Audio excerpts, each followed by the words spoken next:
Olá, pessoal. Bom dia. Eu sou a professora Maria das Graças Rua, professora de Políticas Públicas há cerca de 13 anos no IGEPP e quero dar as boas-vindas a vocês, nossos alunos de sempre, né? Os que já se encontram matriculados conosco e os próximos que virão também, que estejam assistindo a essa live. Então, eu vou falar para vocês um pouco a respeito do nosso edital. Não vou reler o edital para vocês. Na verdade, eu vou comentar algumas ênfases que eu observei no edital, considerando o núcleo comum e os blocos 7, 5 e 4, que são os que dizem respeito mais diretamente à minha disciplina. Além disso, eu vou tomar a liberdade de submeter vocês a uma pequena aula introdutória, né? O tema 1 de todos os editais aí nessa área são exatamente as diferentes conceituações de políticas públicas. E eu vou comentar um pouquinho com vocês sobre isso, mostrar duas questõezinhas para vocês verem como que caem. As questões que eu vou apresentar não são da Sesgran Rio, embora a banca seja Sesgran Rio, a Sesgran Rio parece que não tem ainda constituída uma tradição em questões de políticas públicas. Então, não há como ter questões de políticas públicas da banca Sesgran Rio. Mas nós temos, por exemplo, da Fundação Carlos Chagas, que é do Rio de Janeiro também, né? Então, eu vou apresentar apenas duas questões para vocês terem uma noção como é que essa questão, essa discussão do conceito, dos diferentes conceitos de políticas públicas, tem caído nos concursos passados. Não sei sequer se isso cairia novamente. Pode ser que caia, porque é muito importante a ideia de as pessoas saberem o que é e o que não é uma política pública e por que é e por que não é, né? Então, pode ser que caia. Mas eu estou começando o edital do começo, é isso. Então, por isso que essa aula introdutória é sobre esse tema. Bom, então nós vamos passar primeiro para o slide do edital, né? Onde eu vou comentar com vocês o seguinte. Bom, tem o núcleo comum, que exatamente começa com introdução às políticas públicas, conceitos e tipologias, né?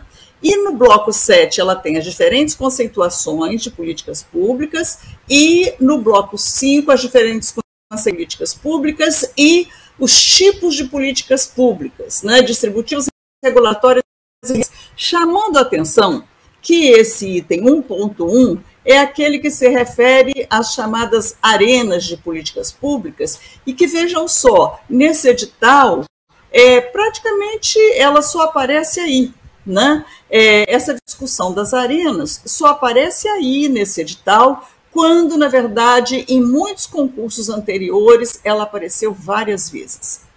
E aí eu vou chamar a atenção para o item 2, né? Que é o processo de elaboração de políticas públicas, no bloco 7, o papel de definição das políticas públicas, no bloco 4, é o processo de elaboração de políticas públicas, o papel do Estado, a burocracia. O que é importante a gente perceber que esse concurso está atribuindo um papel muito importante ao Estado, ao papel do Estado. A questão da burocracia, olha, a burocracia aparece aí mencionada, estou vendo aqui pelo menos 2 vezes, 3 vezes, na verdade. Aparece a questão da discricionariedade da burocracia. Então, na verdade, essa questão, a dimensão estatal, a dimensão da política estatal e do importantíssimo papel da burocracia está sendo enfatizado nesse edital. Nos 3 blocos isso aí está presente. Então, quando eu digo que está sendo enfatizado, o que eu quero dizer para vocês é que parece que isso está no centro das preocupações de quem quer contratar vocês. e que, portanto, vocês devem prestar uma especial atenção a esse tipo de discussão, né? Então, vocês veem o papel do Estado, a burocracia e o Estado, poder, racionalidade, tomada de decisões, o papel da burocracia, a discricionariedade. Então, na tomada de decisões e na implementação das políticas públicas. Então, aparentemente, quem organiza o concurso, quem quer contratar vocês, está atribuindo uma importância muito grande à percepção do que é o papel do agente público e o que é o ambiente no qual ele transita, que é um ambiente de tomada de decisões, né? A busca de uma racionalidade nas questões relacionadas às políticas públicas, que envolvem, inclusive, questões de poder, e por isso é que é uma discussão muito política. Então, essa é a primeira ênfase que eu observo, e quando eu digo isso, eu quero dizer que é possível que caiam questões nesse item, não somente objetivas, mas também discursivas. Então, pessoal, a primeira dica é essa: atenção para o papel do Estado nas políticas públicas. Eu vou mudar o slide, e no próximo slide nós estamos vendo um outro item extremamente importante. Não, eu vou passar, né, um pouco mais, produção, vou para o item 4, né? O item 4, implementação de políticas públicas. Olhem só que coisa interessante. Esse outro item do edital é outro item extremamente enfatizado. Se vocês observarem, ele está presente não somente em um ponto ou em um item, mas ele está no bloco 7, no item 4 e no item 6. No bloco 5, ele está no item 1, no item 2 e no item 4. E no bloco 3, ele está no item 3 e no bloco 4, melhor dizendo, ele está no item 3 e no item 5. Então, nos três editais, né, os três blocos, né, essa questão da implementação está sendo enfatizada. E sempre dizendo problemas, dilemas, desafios, arranjos institucionais, instrumentos e alternativas de implementação. Então, está sendo enfatizada a capacidade do candidato de pensar a implementação. E olha, gente, isso não é pouca coisa, tá? A implementação é considerada, assim, o nó górdio da política pública, porque, na verdade, enquanto uma política não é implementada, ela é apenas um amontoado de intenções e um certo discurso. Ela só passa a ter existência real quando ela é implementada. Só que a implementação é um pantanal de incertezas, né? Num artigo que eu escrevi aí muito tempo atrás, creio que em 1998, foi o primeiro artigo publicado no Brasil que falava a respeito de política pública dessa forma conceitual, de uma forma que não fosse um livro falando sobre teorias, mas falando das coisas de verdade, né? Eu me lembro que eu comecei esse artigo dizendo que eu estava escrevendo para aqueles que não eram do meio acadêmico, nem eram especialistas no assunto, né? Eu queria escrever uma coisa para as pessoas entenderem política pública. Esse artigo está num livro chamado O Estudo da Política, e ele foi publicado em 1998, né? E ele se tornou um artigo muito conhecido, o livro se tornou conhecido, o artigo também, chamado Análise de Políticas Públicas, acho que conceitos, e enfim, nem me lembro mais, tem tanto tempo, né? Aí quase 40 anos. Então,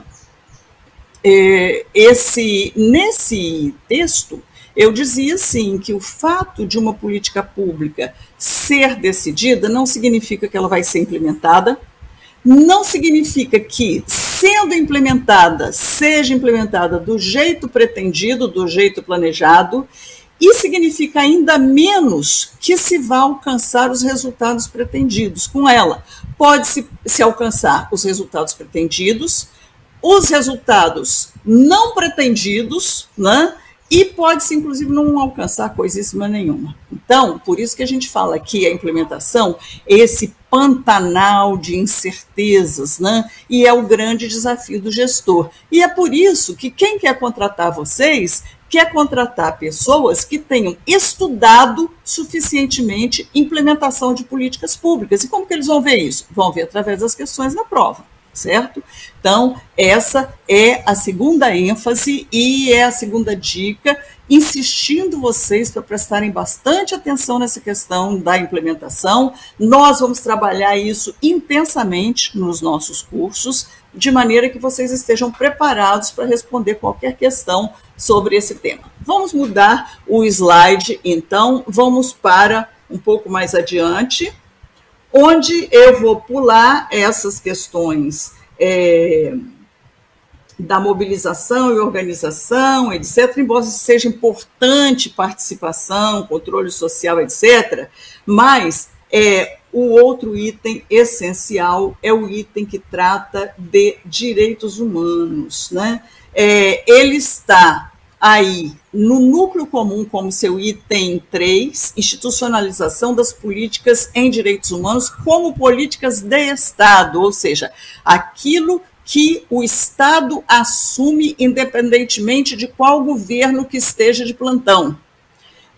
Então, vejam só, está no núcleo comum, está no bloco 7, está no bloco 5, está no bloco 4. Né? Diversidade e inclusão nas políticas públicas, ações afirmativas, e no bloco 5, inclusive, que são as políticas mais voltadas para a área social, ações afirmativas e competências para atuação com diversidade de públicos-alvos e interseccionalidades, e aí descreve, né, quais são essas interseccionalidades: crianças e adolescentes, pessoas idosas, LGBTQIA+, pessoas com deficiência, pessoas em situação de rua, migrantes, indígenas, refugiados, apátridas, quer dizer, aqueles que, em certo momento do tempo no nosso país, a gente chamava de pessoas despossuídas, as pessoas que não tinham muito quem fosse por elas, né? E que, portanto, deveriam ser alvo preferencial das políticas de direitos humanos, das políticas de inclusão e de atenção à diversidade. Então, isso aí, gente, é importantíssimo como uma marca desse governo. Este governo que está realizando este concurso para um número tão significativo de vagas, ele tem a marca da ênfase em direitos humanos. Então, vejam só, o que eles querem? Eles querem alguém que entenda o que é o ambiente do Estado e o poder que o servidor público, ou seja, a burocracia pública, dispõe em suas mãos, com o que ela tem que lidar num ambiente de disputa de poder, inclusive, que alguém que entenda como é que isso aí vai se projetar para além do espaço da decisão, mas para a implementação e quais as ferramentas para lidar com isso, e que aplica uma particular ênfase nas questões de direitos humanos. Então, é muito importante que a gente tenha claro que é isso que é a lógica desse edital e é com essa lógica que nós vamos trabalhar, tá certo? Então, dito isso, acho que eu tenho que começar a falar do que é política pública. Eu nem vou falar dos outros itens do edital, que são itens já comuns, que apareceram em vários outros concursos anteriores, com maior ou menor ênfase, mas esse concurso ele se destaca por essas 3 ênfases. Então, eu vou pedir licença a vocês e fazer aquilo que eu bem sei fazer, que é dar aula, né? Então, vamos para o slide da primeira aula. Eu quero começar falando para vocês, embora seja sobre o conceito de políticas públicas, eu vou começar falando sobre as discussões na área das ciências sociais, para que vocês entendam melhor por que tem divergência de conceitos, tá? Eu vou falar sobre as ciências sociais. Elas têm diversas clivagens, né? Diversos cortes, diversas linhas, diversas vertentes, né? divisão central nas ciências sociais, a gente identifica como sendo entre as abordagens que consideram que o núcleo dinâmico de tudo que se passa na vida coletiva é a sociedade. E uma outra abordagem que, sem desconsiderar a sociedade, atribui um papel de destaque ao Estado. Por quê?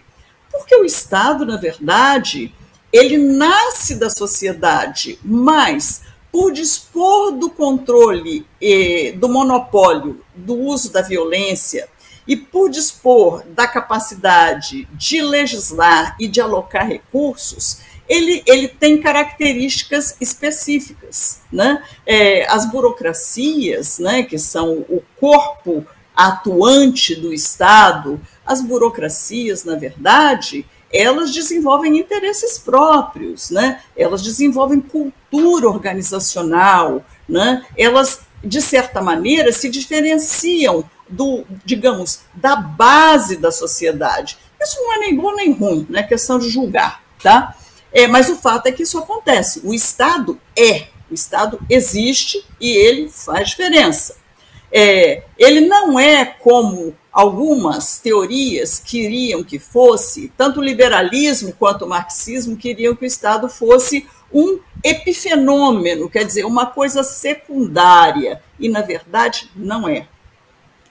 Hoje se reconhece o Estado como decisivo, e esse edital, inclusive, está participando desse reconhecimento do Estado como decisivo. Bom, dito isso, eu quero explicar para vocês que, dependendo de qual seja a abordagem que a gente adote a respeito das relações entre o Estado e a sociedade, a gente vai ter diferentes concepções a respeito de praticamente quase tudo, inclusive, principalmente, das políticas públicas. Se você considera que o Estado tem autonomia e que ele é capaz de fazer diferença nos rumos da vida em sociedade, você tem uma concepção do Estado como sendo um ator central. Não quer dizer que é o único, mas quer dizer que ele é central, que ele tem recursos especiais.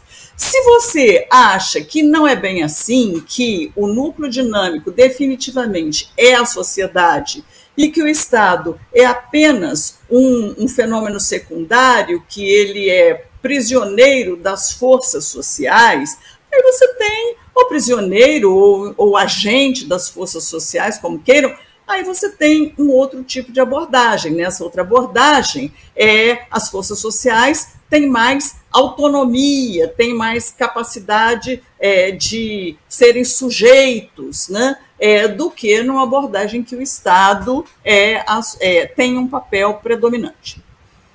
E aí, dependendo de como cada autor vê as relações entre Estado e sociedade, ele tem um conceito ou em que as políticas públicas são mais voltadas para o dinamismo da sociedade, né? No caso das abordagens policêntricas, né? Ou multicêntricas, ou uma concepção das políticas públicas como, sim, expressando as relações da sociedade, incorporando e processando os conflitos existentes na sociedade, porém as políticas públicas expressando aquilo que os clássicos diziam para definir política pública, a alocação imperativa de valores. O que significa alocação imperativa de valores? Significa alocar valores que são o quê? Orçamentos, pessoal, tecnologia, todo tipo de recurso, né? Imperativa por quê? Porque é baseada na lei. A alocação imperativa de valores significa uma destinação desses recursos com base na legalidade, com base naquilo que a lei prescreve e que o Estado é encarregado de implementar. Então, lá nos primórdios das políticas públicas, os autores definiam política pública como sendo o resultado da alocação imperativa de valores. E, evidentemente, que nessa definição, o imperativo significava o quê? O poder do Estado. Muito bem. Isso considerado, vocês têm um pano de fundo para entender as divergências conceituais, tá certo? Então, eu vou falar agora para vocês das sociedades modernas. As sociedades modernas, elas têm como característica central a diferenciação. O que é a diferenciação? A diferenciação significa que nenhum de nós é a mesma coisa que o outro, tá? Nós somos diferentes uns dos outros em idade, em etnia, em classe social, em escolaridade, em cultura, em tudo que seja possível o ser humano se manifestar. Cada um de nós é único, é singular, e isso é característica da sociedade moderna. Diferentemente das sociedades tradicionais, onde todo mundo tinha exatamente o mesmo tipo de comportamento, era conduzido, né, ao mesmo tipo de comportamento, onde o seu status estava definido desde o nascimento, né? As sociedades modernas não, elas são diferenciadas, os comportamentos são diferenciados. As pessoas são diferenciadas, os grupos são diferenciados. E essa diferenciação significa o quê? Significa complexidade. Lógico, uma coisa é você lidar com uma unidade que todo mundo quer a mesma coisa. Outra coisa é você lidar com uma unidade onde cada participante quer uma coisa diferente. Aí você tem complexidade. E a complexidade faz o quê? A diferenciação leva à complexidade. E a complexidade faz o quê? Ela leva ao conflito. Então, nós vamos entender o que é conflito, porque o conflito é intrínseco à condição humana, minha gente. O conflito, isso é psicanálise, inclusive, né? O conflito é intrínseco à condição humana, e sendo intrínseco à condição humana, ele é intrínseco também à vida em coletividade. O conflito é mais do que divergência. Uma coisa é a divergência. Eu gosto de azul, mas alguém, não, verde é muito mais bonito, o verde expressa a natureza. E aí eu digo, não, mas o azul expressa o céu, também a natureza, né? Então, nós estamos divergindo a respeito de alguma coisa. O conflito é diferente, mas o conflito não é confronto. Então, é mais do que divergência, mas é menos do que confronto, do que enfrentamento. O conflito ocorre quando pessoas, atores diferentes, têm interesses diferentes, têm desejos diferentes, têm recursos de poder diferentes e querem que a sua preferência seja a preferência vitoriosa, a preferência assumida por todos. Então, o conflito vai surgir disso aí. Embora nem sempre seja confronto. As pessoas em conflito não necessariamente vão se terçar armas, né? Não vão entrar em enfrentamento físico, não vão criar uma frente de batalha, nada disso. Mas elas vão divergir, elas vão lutar pelas suas preferências, embora sem recorrer à violência. Quando eu digo que o conflito nem sempre é confronto, eu estou dizendo que o conflito não necessariamente envolve violência. Ele pode envolver, potencialmente ele envolve violência, mas não necessariamente este potencial se concretiza. Então, o conflito é mais do que simples divergência, mas não necessariamente vira confronto, vira enfrentamento violento. Mas pode virar. E aí? O que acontece? Se vira confronto, a vida em sociedade se torna inadministrável, né? Lá em ciência política eu ensino estado de natureza. O estado de natureza de Thomas Hobbes, por exemplo, diz isso. Pode não ser um estado de batalha, mas a possibilidade da violência é iminente, então ninguém consegue trabalhar, ninguém consegue produzir, a vida é triste, sombria, né? E é impossível realizar objetivos, né? Porque alguém ou está lutando ou está se defendendo de quem quer lutar contra ele. Então, a vida coletiva sempre depende da administração do conflito. Ou seja, o que significa a administração do conflito? Significa que o conflito ele tem que se manter dentro dos limites civilizados. E como que se faz isso? Se faz somente de duas maneiras. A primeira é a coerção.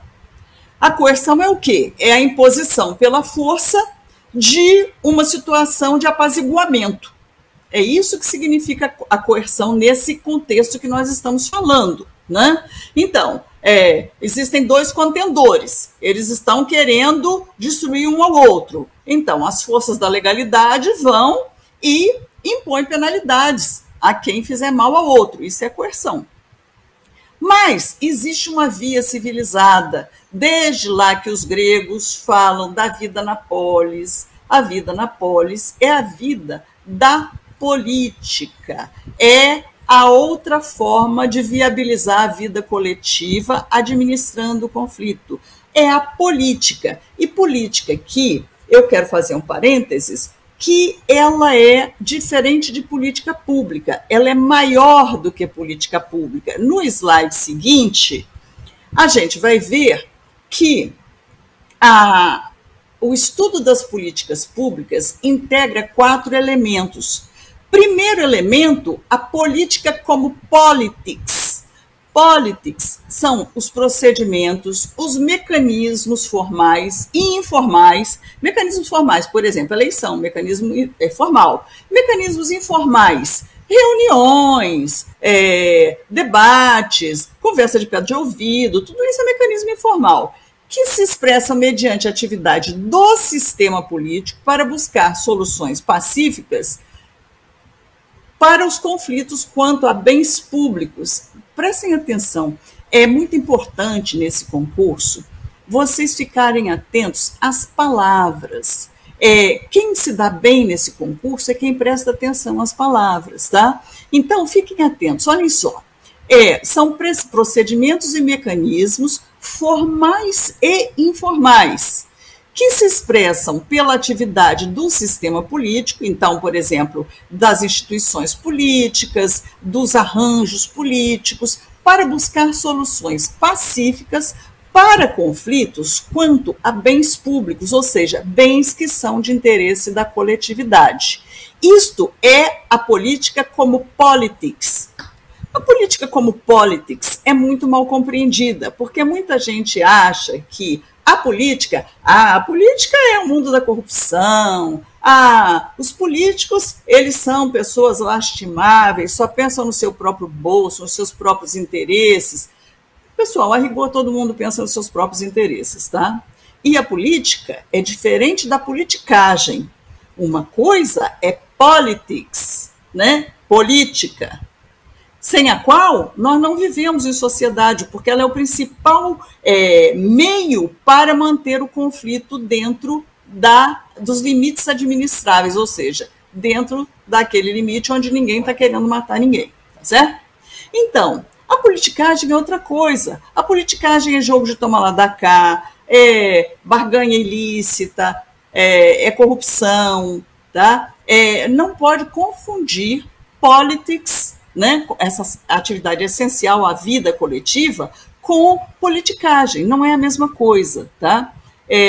Então, politics, a política, é o principal recurso para manter a vida coletiva dentro dos limites administráveis do conflito. Por quê? Porque é através dela que se encontram soluções pacíficas para conflitos quanto a bens públicos. Não é quanto a bens privados. Bens privados, o mercado dá conta. É o mercado, a sociedade, o mercado que resolve a respeito de bens privados, né?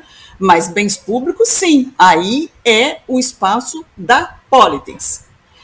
O outro elemento que está no estudo das políticas públicas é a policy. Policy é o quê? Policy é a própria política pública.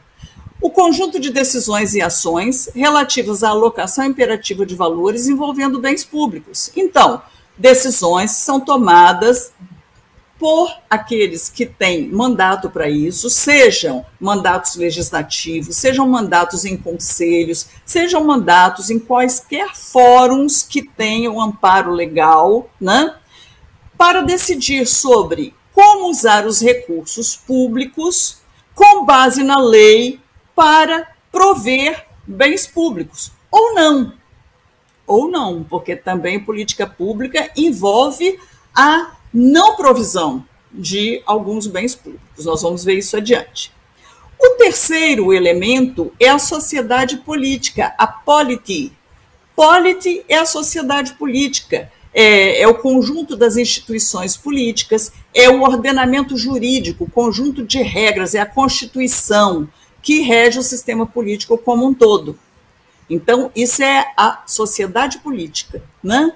E, finalmente, o estudo das políticas públicas integra as instituições, que são mais do que organizações, tá, gente? Instituições são organizações, mas também são conjuntos de regras legais, são instâncias para atividade política, né? Então, relacionadas à concepção, às decisões e à implementação de política pública. Esses são os quatro elementos implícitos, né, no estudo das políticas públicas. E aí, nós estamos chegando no slide seguinte, onde a gente define a política pública. São muitas definições. Expressão que pode designar diferentes objetos, como um campo de atividade governamental, política agrícola, política educacional, né, política de segurança, uma situação social desejada, política de igualdade de gênero ou política de ações afirmativas, a gente não viu, política de direitos humanos. Uma proposta de ação específica, política de ações afirmativas, que são ações para um determinado fim com determinados públicos, afirmando direitos. Uma norma quanto a determinado problema, política de fontes de energia renováveis, né? Então, tem um problema de suprimento de energia fóssil e você quer trocar para energias renováveis, então você estabelece normas. Um conjunto de objetivos e programas que um governo tem em um campo de ação, que é política de combate à pobreza, por exemplo.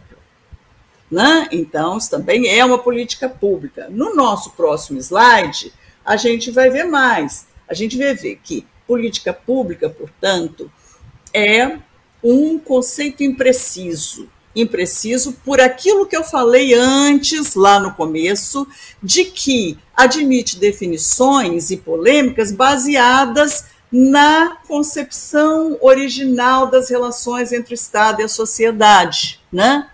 Então, a política pública pode ser um curso de ação escolhido para lidar com um problema ou uma questão de interesse comum. Pode ser um conjunto de decisões interrelacionadas referentes à escolha de objetivos e dos meios para atingir esses objetivos. Pode ser um conjunto de decisões adotado e posto em prática mediante determinados processos escolhidos que vão definir os recursos necessários, como vão ser distribuídos e como vão ser geridos, né? Então, isso também é política pública.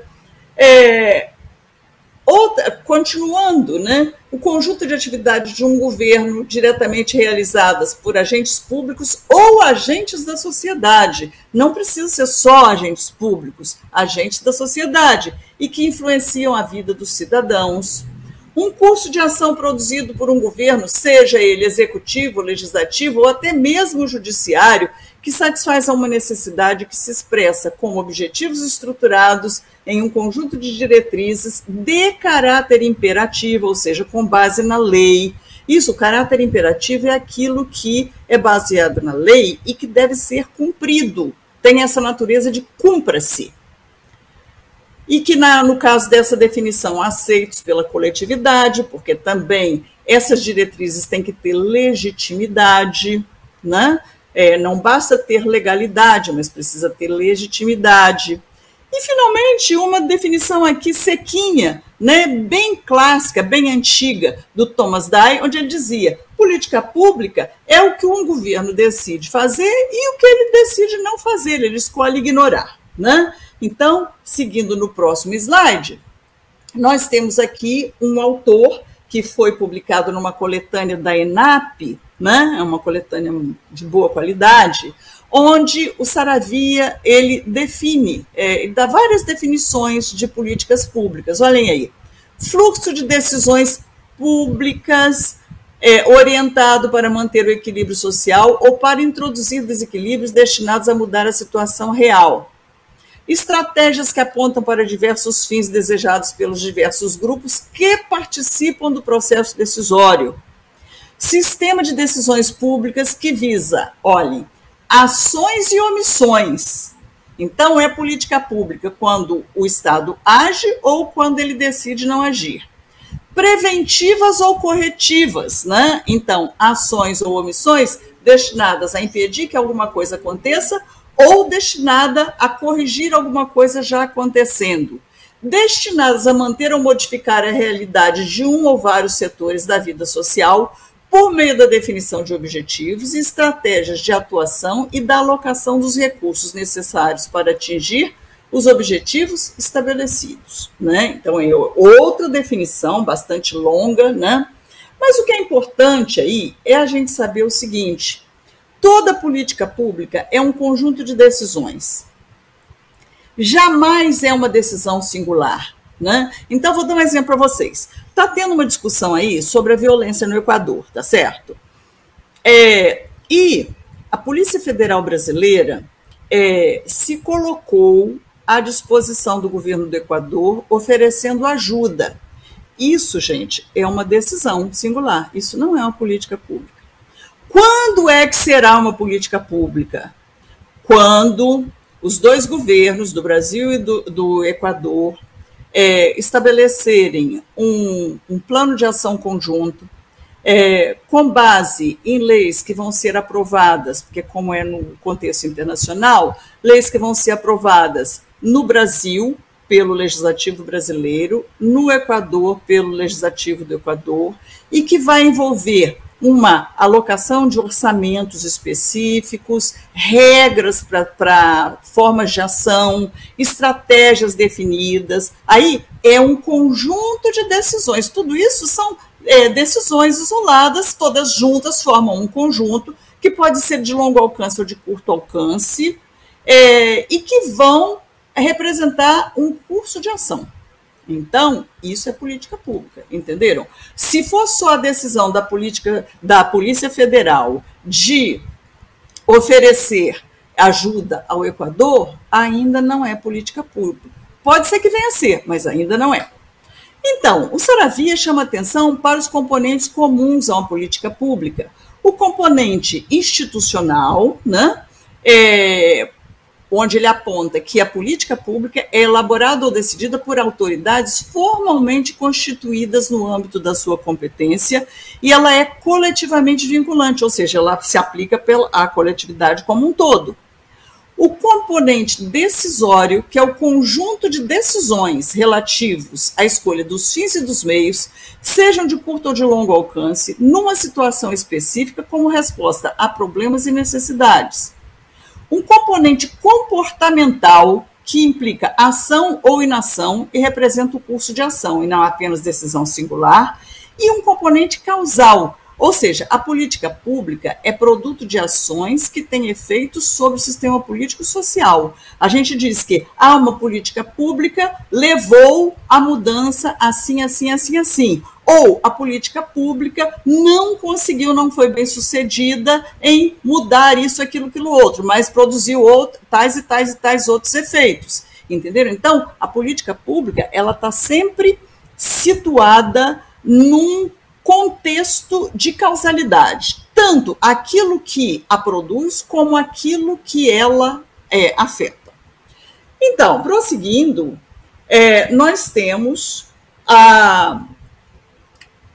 o que torna uma política pública. Essa é engraçada, né? O que torna uma política pública? Essa questão expressa uma polêmica entre duas abordagens, que são a abordagem estatocêntrica e a abordagem policêntrica ou multicêntrica. A abordagem estatocêntrica, que é, de certa forma, professada pela maioria dos estudiosos aí de políticas públicas, né, os clássicos de políticas públicas adotam essa abordagem, diz o quê? A dimensão pública, o que faz com que uma política seja pública, é dada pelo fato de que são decisões e ações revestidas do poder extroverso e da autoridade soberana do Estado. O que é o poder extroverso?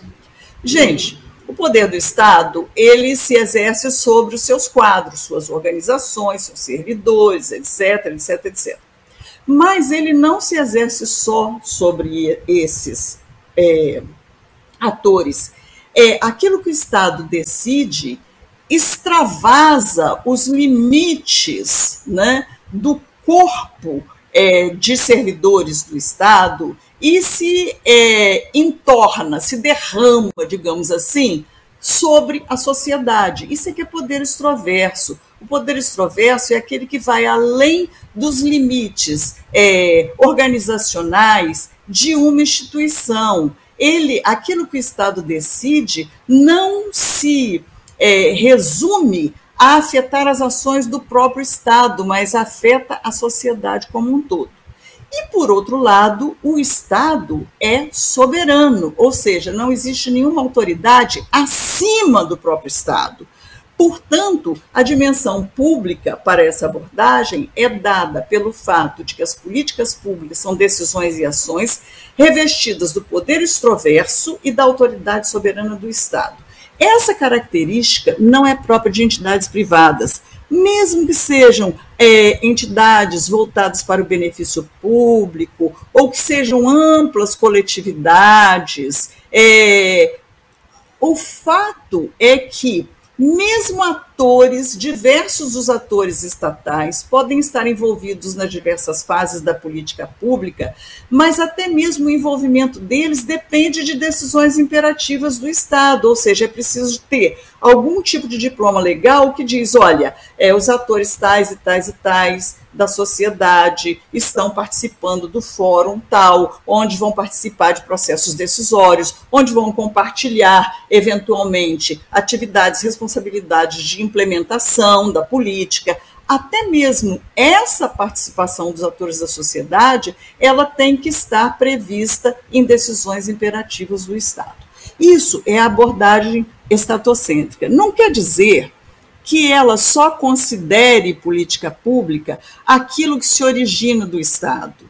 Aquilo que se origina da sociedade, mas que o Estado abraça para si, também é política pública. A origem não importa. O que importa é que, quando se torna política pública porque foi adotada pelo poder soberano do Estado, que exerce o poder extroverso. Então, a dimensão pública de uma política não é dada pelo tamanho do agregado social, nem sobre o tipo de problema ao qual pretende oferecer resposta, né? Ela pode oferecer resposta, por exemplo, a interesses de grupos empresariais, ou pode oferecer respostas aos interesses dos grupos marginalizados. Não importa se é o tipo do problema ou o tamanho do grupo, importa que ela tenha um caráter jurídico imperativo resultante do fato de que se baseia no poder soberano do Estado.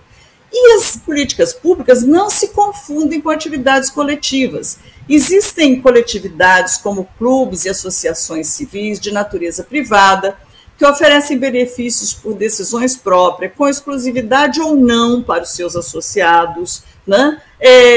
E que nem por isso elas têm caráter imperativo, elas não têm essa característica imperativa. Elas podem ter boas intenções, podem gerar benefícios sociais, mas elas não têm o caráter jurídico imperativo, que é a marca da política pública numa perspectiva estatocêntrica. E aí tem uma frasezinha muito importante para vocês pensarem no assunto. Coletivo não é o oposto de privado. E coletivo não é o mesmo que público. E eu completaria dizendo, nem sempre público é estatal, existe o público não estatal também. Então, é bom a gente tomar cuidado com essas coisas, refletir sobre esses conceitos. E aí nós passamos para a a abordagem estatocêntrica, não, ainda tem alguma coisinha aqui, né? Que as políticas públicas, embora possam invadir a esfera privada, como, por exemplo, a família é a esfera privada, mas nós temos, por exemplo, políticas de combate à violência doméstica, que é a esfera privada.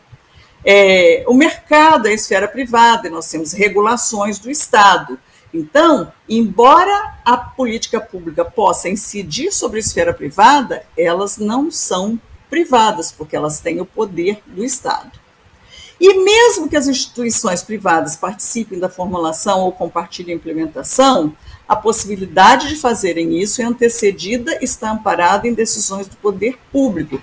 E aí o Guilherme O'Donnell e a Celina Souza, dois cientistas políticos, né, clássicos, apontam o seguinte: a política pública mostra o Estado em ação.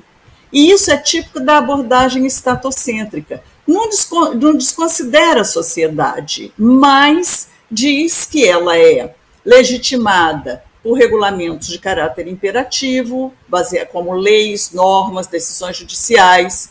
O governo é o agente das decisões sobre os meios e fins, e as decisões se desenvolvem no âmbito de uma estrutura legal de procedimentos e processos institucionais governamentais. Não exclui o que a sociedade quiser fazer, mas uma política é pública quando ela tem essas características de acordo com esta abordagem.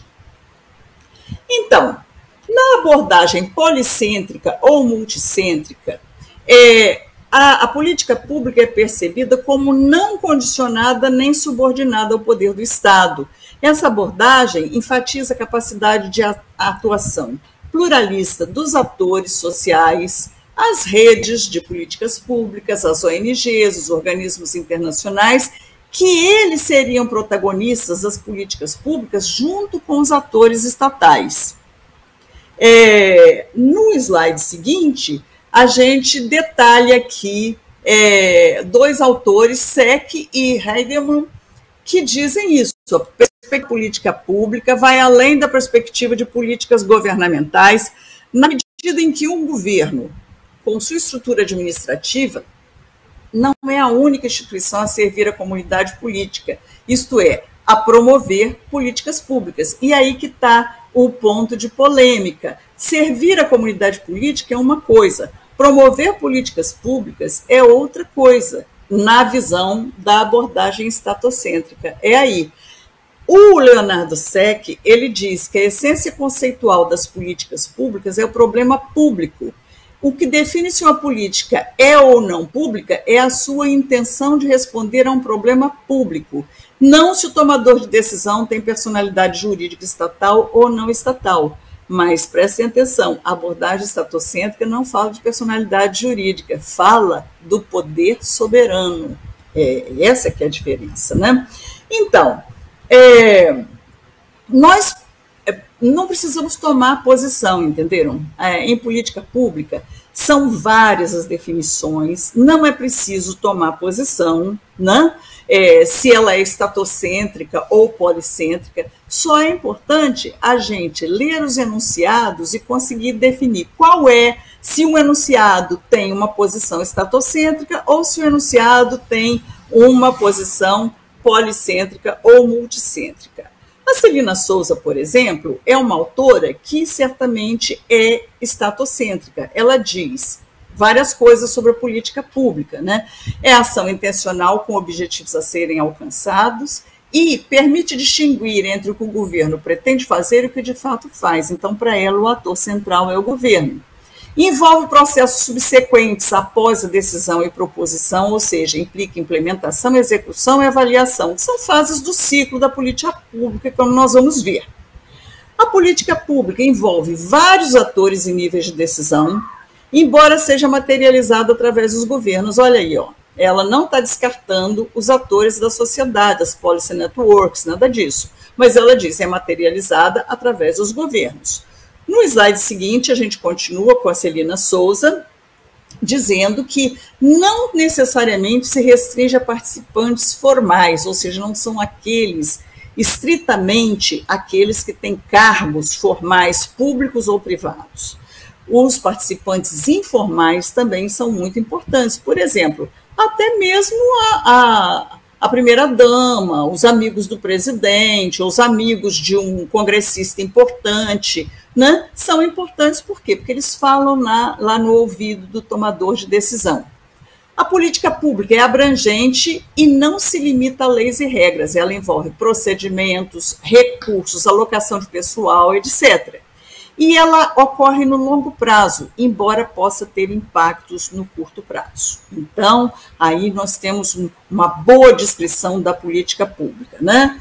E aí, nós temos uma primeira questão, que é uma questão no slide seguinte, de uma banca, que é a da Fundação Carlos Chagas, né?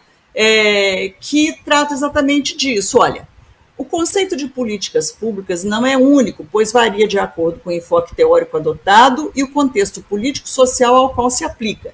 Nesse sentido, no Estado capitalista moderno, as políticas públicas, a resposta certa são resultantes da atividade política, requerem várias ações estratégicas destinadas a implementar os objetivos desejados e, por isso, envolvem mais de uma decisão política.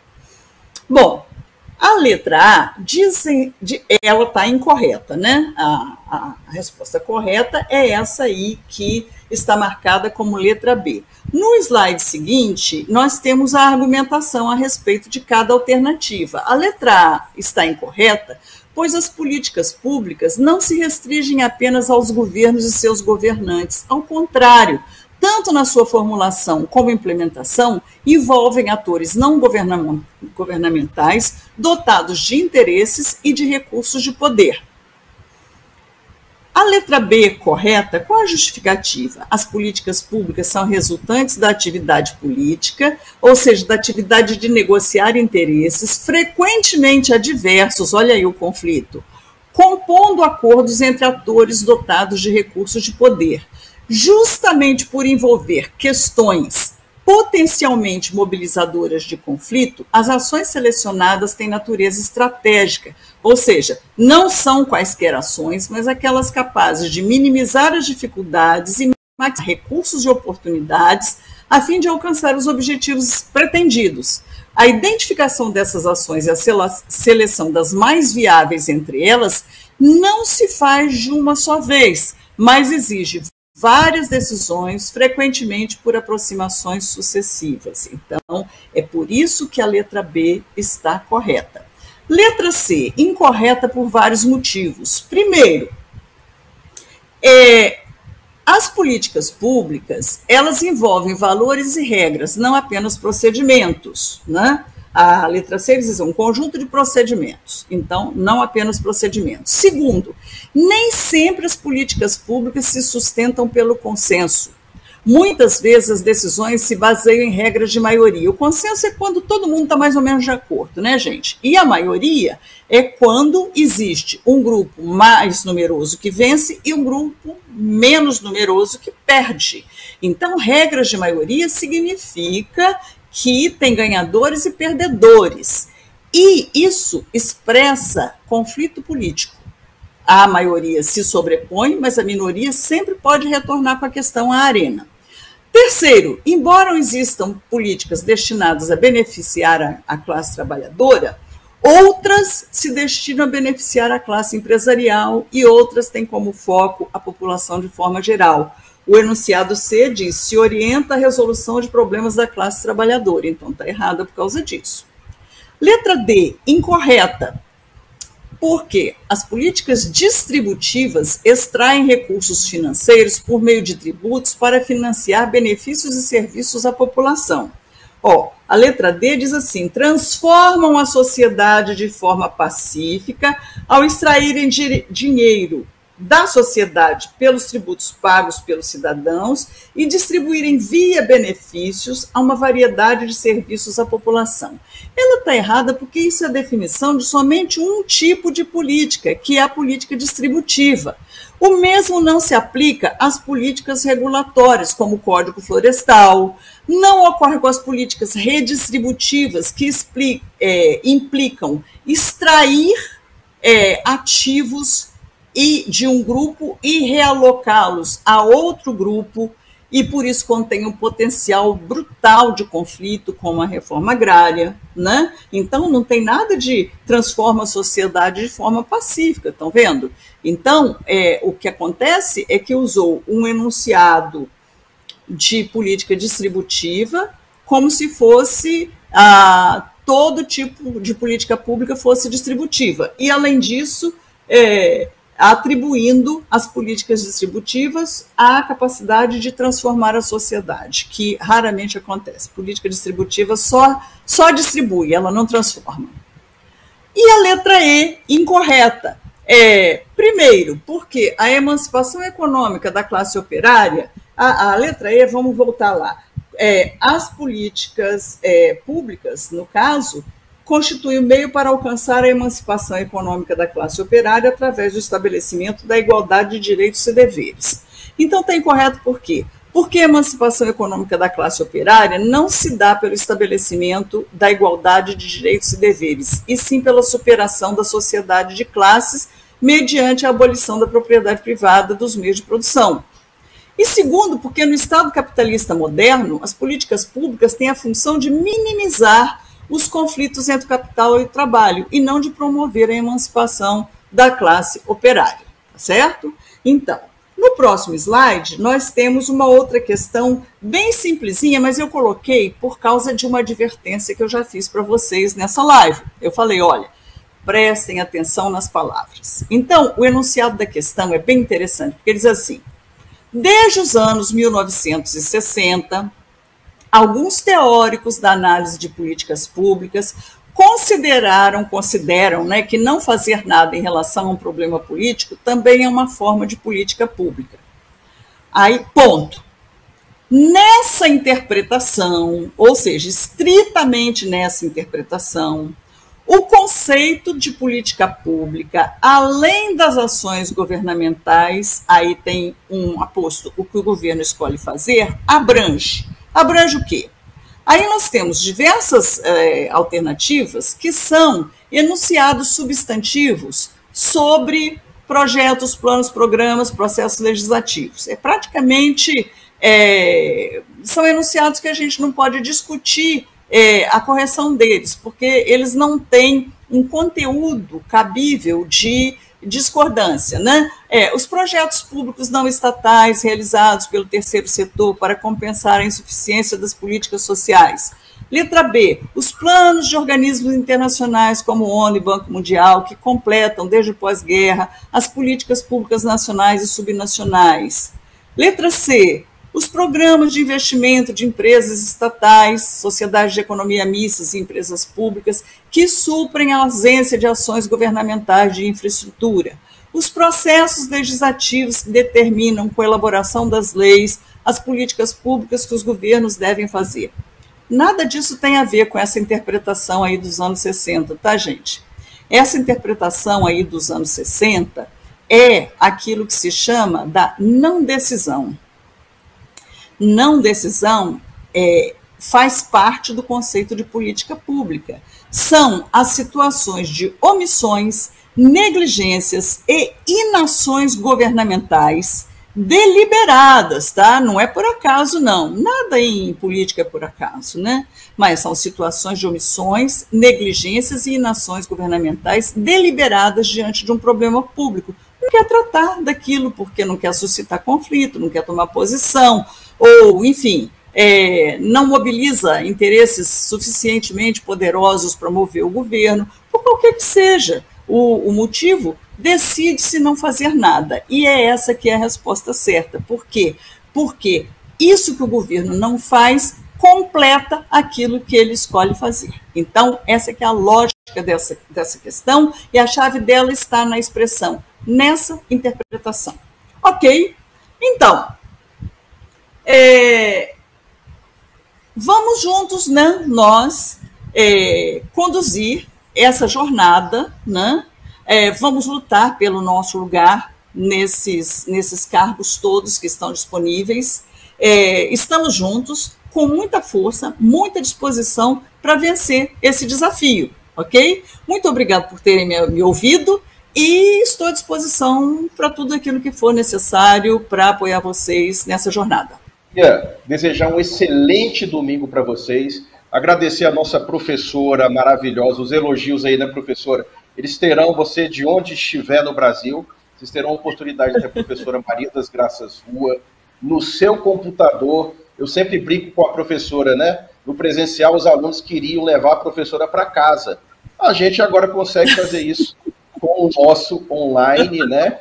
E principalmente uma combinação perfeita de conteúdo denso, e nós vamos nos preocupar muito com esse ponto relativo a questões, né, professora? Professora, dia 25 de fevereiro, o IPEA vai ter a prova do IPEA com algumas questões de políticas públicas. Então, a gente vai ficar atento a essa prova, porque ali, pelo menos, teremos algumas questões do ciclo das políticas públicas. Antes disso... De Sesgran Rio. Questões do Sesgran Rio. Sesgran Rio. Então, assim... serão questões fundamentais para o nosso aluno. Enquanto isso, nós vamos trabalhar com multibancas, e se a gente achar alguma questão Sesgran Rio, a gente vai aplicar, mas não tenham dúvidas. A prova do IPEA, os tópicos de políticas públicas, serão uma excelente bússola para nós depois do dia 25 de fevereiro. Claro, nós vamos, eu acho que uma das primeiras aulas que vamos fazer depois, professora, além, a gente vai estar andando com o conteúdo, saiu a prova do IPEA, a gente vai resolver a prova do IPEA, os tópicos de políticas públicas dela. Né? Isso, com certeza. Gente, eu estou vendo se tem alguma pergunta de alguém aqui. Acredito que não. Então, nós vamos nos despedir, agradecendo mais uma vez a professora Maria das Graças Rua, e agradecendo você também, que está aí nos assistindo agora, nesse domingo. Tenho certeza que já foi uma excelente contribuição. Nós vamos postar o slide dessa aula na descrição aqui do evento, embaixo do YouTube, logo mais, tá bom? Professora, um beijo e vamos trabalhar. Né? Um beijo para todo mundo, muita força, vamos lá. Um abraço, gente, até breve. Um abraço, tchau.